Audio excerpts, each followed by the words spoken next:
It was always just the goal was just to get to the highest level, like the highest Division I level for me.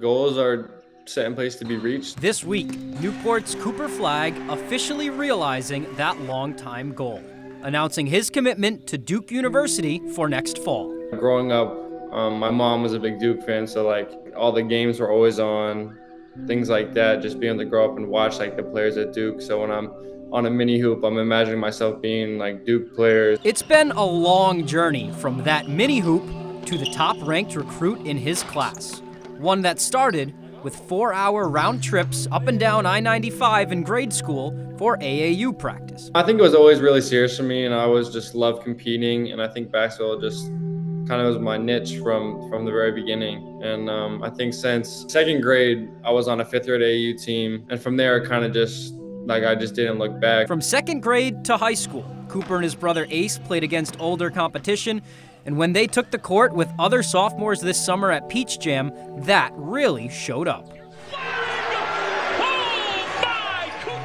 Finally playing my age group, like you see how it's kind of like a difference from, oh, like I've been playing people older than me, physically stronger. So I think that's really is the biggest part, is just from really early on, just pushing yourself and not just getting complacent with being good at your own age level. When Cooper suited up with Nokomis High School his freshman year, he did so already with a Division I offer in his back pocket and a lot of hype in the state of Maine.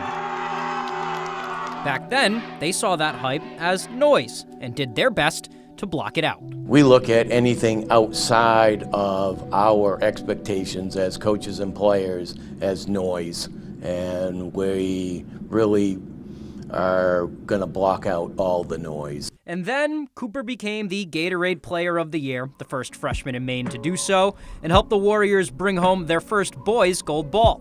Just months later, he helped Team USA to a gold medal and then transferred to one of the top prep schools in the country. And while he enjoyed a meteoric rise from there, at the surface, nothing has really changed. The noise has only gotten bigger and bigger, and all the outside stuff is attractive to anybody that is in this position, but I think it just goes to how tight my circle is, and I think it's something that's been really important, just to be able to block it all out and stay focused on the main goal and keep the main thing. For Cooper, the pinnacle of his early career so far came this summer at Peach Jam, putting up video game numbers, but doing it with the guys he's been playing with since those long car rides in grade school. Most memorable and like the most fun I've had was probably at Peach Jam, just because I was with my brothers and like it's like my team that I've been with for so long. And like it just meant so much to me to be able to get to where we got as a team, and it wasn't any one individual that helped us get any farther than anyone else. There, Cooper was approached by LeBron James after a game and then invited to camps hosted by Jason Tatum, Steph Curry. And while off the court, the kid from Maine may have been a little starstruck. Once he got in between those lines, he was back to his regularly scheduled program.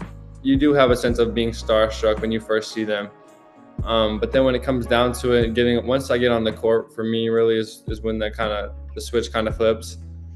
And then once it's to basketball, then it's all business, and I'm just trying to learn and dissect every piece of information that I can get from them. So with this college commitment behind him, the kid on the mini hoop has realized that dream and also has put the last big decision behind him, at least for now, and can focus all his attention on his passion, simply hooping.